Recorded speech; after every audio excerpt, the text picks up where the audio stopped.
Hi everyone, this is doctor Mohammad Suaib Rauf. I am from Deoband. तो आइए आज आपसे बात करेंगे फिर से एक ऐसी दवा के बारे में जो है बहुत ही ख़ास हमदर्द की क्लासिकल पेट मेडिसिन है, जो एक बहुत ही पुराना नुस्खा है और काफ़ी पुराने ज़माने से इसका इस्तेमाल होता चला आया है। और कुछ लोगों ने, कुछ कंपनीज़ ने इसके नाम पर अपनी अलग पेटेंट दवा बना करके या क्लासिकल दवा बना करके उसमें कुछ चीज़ों का मिलावट करके इसको बहुत गलत तरीके से बेचा जाता है। हमदर्द जो कंपनी है वो आज भी इसको एज इट इज़ बनाती है, वैसे का वैसा ही बनाती है। इसकी जब मैं अज्जा को आज बहुत गौर से स्टडी कर रहा था तो मैंने देखा कि ये जब नुस्खा तजवीज़ किया गया होगा तो इसमें ख़ास तौर से उन लोगों का ख्याल रखा गया जो गर्म मिजाज के लोग हैं। मुझे अक्सर लोग कहते हैं कि गर्म मिजाज के लोगों के लिए बहुत कम यूनानी में दवाएं हैं, बहुत कम मुरक्कबात हैं। तो ये दवा उन लोगों के लिए ख़ास है जिनके मिजाज में गर्मी रहती है और उनको इरेक्शन में, इरेक्टाइल डिसफंक्शन में, सख्ती में कमी रहती है, तनाव में कमी रहती है। इसके अंदर 3 से 4 किस्म के पत्थर का इस्तेमाल किया गया। पत्थर आप जानते हैं मादनी दवा है जो ज़मीन से निकलती है, और ये कुछ ख़ास किस्म के पत्थर होते हैं जिनको हम जवाहरात में भी इस्तेमाल करते हैं, यानी कि सोना चांदी के जैसी इनकी कीमत होती है। इन पत्थरों में से एक है यशब, एक है सदफ। सदफ जो कि एक मोती भी है जो समंदर के अंदर से मिलता है, जो ख़ास करके कैल्शियम की कमी को पूरा करता है और स्पर्म की क्वालिटी को भी इम्प्रूव करता है। और भी बहुत सारे इसके हेल्थ बेनिफिट्स हैं। इम्यूनिटी के लिए भी बहुत अच्छा है। इसका खमीरा भी बनाया जाता है जिसको खमीरा मरवारीद बोलते हैं, जो लो इम्यूनिटी को बूस्ट करने में बहुत ज़बरदस्त रिजल्ट इसके आते हैं। ख़ास करके इसको चेचक जैसे मर्ज़ों में दिया जाता है।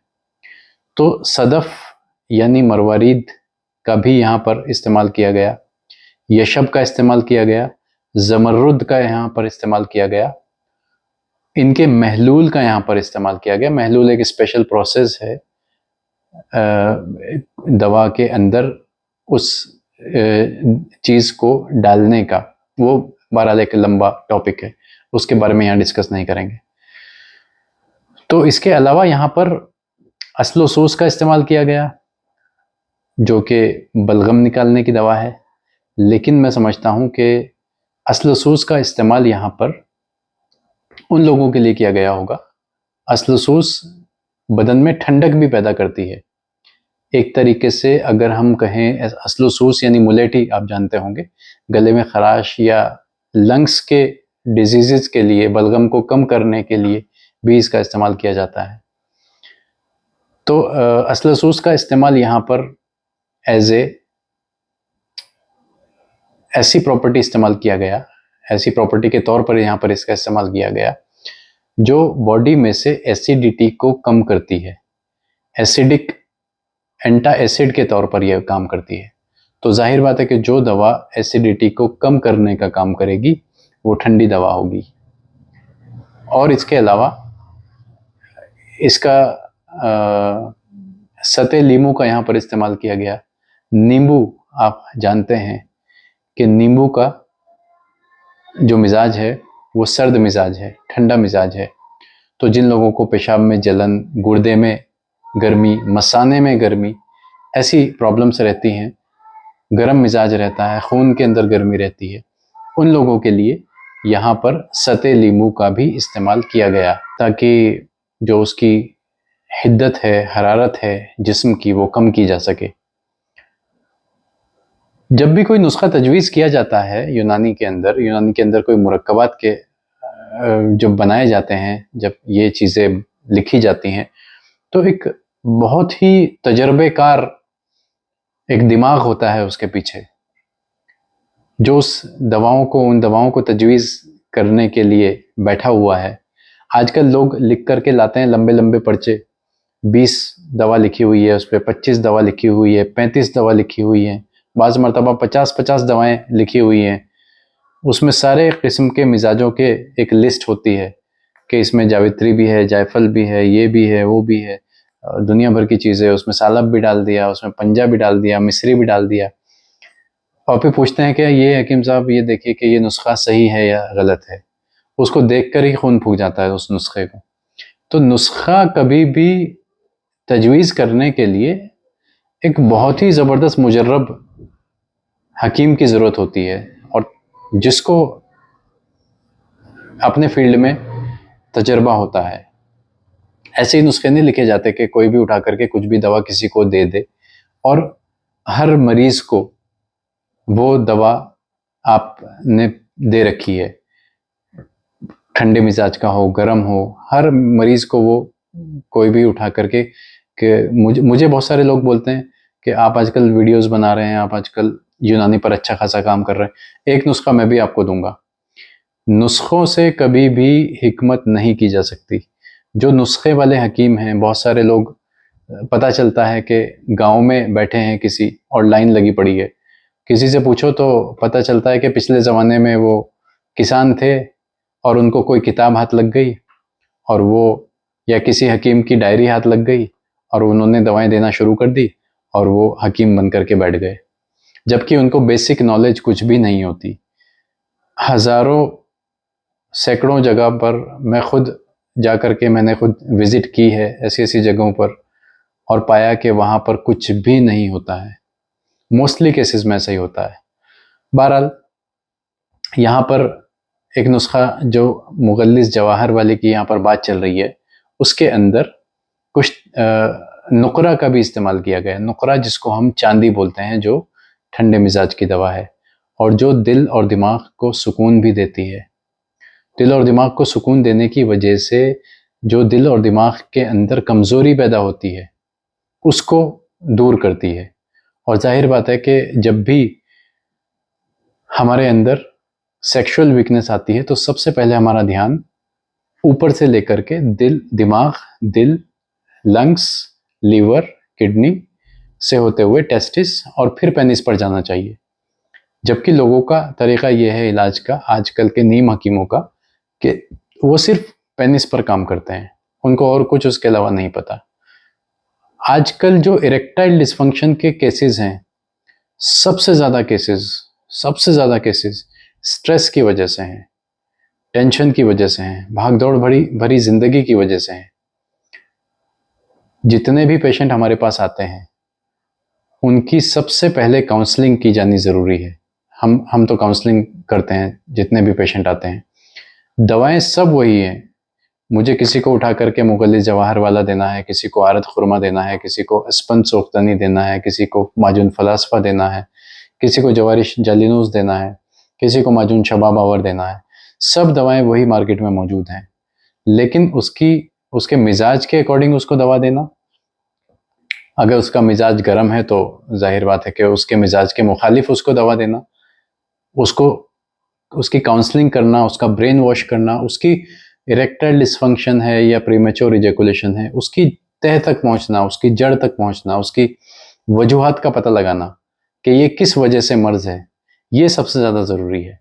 अगर हम उसकी वजह तक नहीं पहुंच पाएंगे तो हम कभी भी इलाज करने में कामयाब नहीं होते।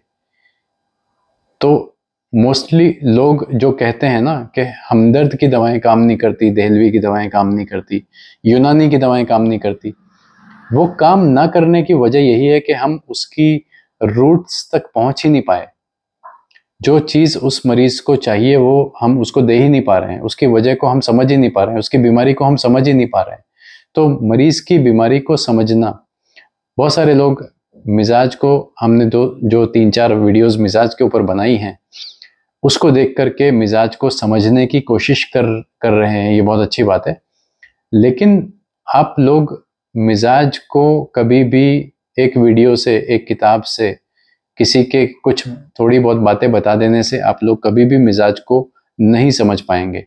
ये एक काम आपको उन पर छोड़ देना चाहिए जो तजर्बेकार या माहिरीन लोग हैं इसके। मैं खुद भी इसमें तजर्बेकार नहीं हूँ, मैं भी अभी सीखने की कोशिश कर रहा हूँ, मिजाज को समझने की कोशिश कर रहा हूँ। हमारे जो प्रोफेसर्स हमें पढ़ाते थे, वो कहते थे कि 25-30 साल हो गए हमें पढ़ाते हुए, आज तक हमें मिजाज समझ में नहीं आया, तो आपको कहाँ से आ जाएगा। तो जब हमें ही नहीं आया तो आपको कहाँ से आ जाएगा। बहरहाल वो एक मिजाज को समझाने की एक आसान ज़बान में वो थोड़ी सी कोशिश थी जो हमने वहाँ पर की, और उसमें काफ़ी हद तक हम कामयाब भी हुए। लेकिन वो कोशिश आवाम के लिए नहीं थी, वो कोशिश जो हमारे तबीब जो वीडियोस देखते हैं, जो प्रैक्टिशनर्स हैं, उनके लिए थी। कई मर्तबा हम उसको समझाने की कोशिश कुछ करते हैं और वो मरीज़ कुछ समझ कुछ जाता है, तो इसलिए आवाम उसको समझने की कोशिश ना ही करे तो बेहतर है। उसके मैंने साइड इफ़ेक्ट्स देख लिए, इसलिए मैं ये सब बात बोल रहा हूँ। हालाँकि मैं ये चाहता हूँ कि यूनानी घर-घर तक पहुँचे, यूनानी ज़िंदा हो, यूनानी को लोग समझें, लेकिन आप लोग समझने की आप लोगों ने उसको कोशिश करी, ये भी बहरहाल एक बहुत अच्छी बात है।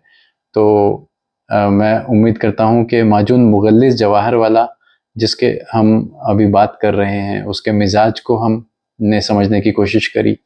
तो माजून मुग़ल्लिस जवाहरवाला का जो हम ओवरऑल मिजाज देखेंगे, वो निकल कर के आता है सर्द और खुश्क। इसके अंदर जितनी भी दवाएं हैं वो खुश्क मिजाज की हैं, कुछ गर्म दवाएं भी मौजूद हैं। तो इसमें ओवरऑल जो मिजाज है वो सर्द खुश्क मिजाज है। तो गर्म मिजाज के मरीजों को के लिए ये बेहतरीन दवा है, प्रीमेच्योर इजैकुलेशन के लिए, इरेक्टाइल डिसफंक्शन के लिए, स्पर्मेटोरिया के लिए, लो स्पर्म क्वालिटी के लिए, और दिल और दिमाग की ताकत को बढ़ाने के लिए, लंग्स की ताकत को बढ़ाने के लिए। असलोसूस का भी यहाँ पर इस्तेमाल किया गया, तो बलगमी जो बलगम जिनको लंग्स के अंदर जमा हुआ है उसको निकालने का भी ये काम करेगी।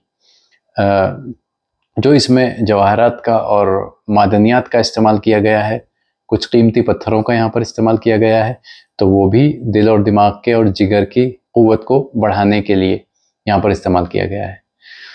उम्मीद करता हूँ आप लोग इस वीडियो को, इस टॉपिक को, इसके अंदर जो भी चीज़ें आई हैं उसको आप लोग समझ पाए होंगे, और इस वीडियो में मुझसे जो भी कोताही हुई हो तो उसको ज़रूर आप कमेंट बॉक्स में लिख करके भेजें। जाहिर बात है कि इंसान से गलती कुछ ना कुछ होती है, तो मेरी इस्लाह के लिए अगर कोई कमेंट करता है कि आपने ये इसमें मिस्टेक की, तो मुझे बहुत अच्छा महसूस होता है, उसको मैं एक पॉजिटिव वे में लेता हूँ, और उम्मीद करता हूँ कि आगे से वो उस चीज़ को हम सुधार करने की कोशिश करेंगे।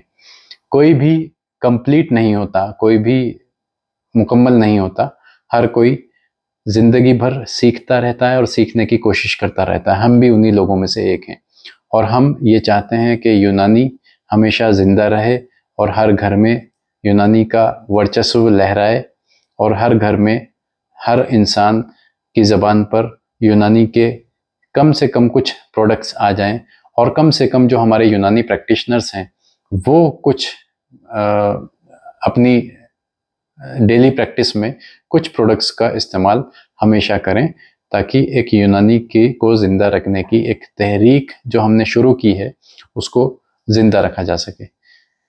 Thank you very much.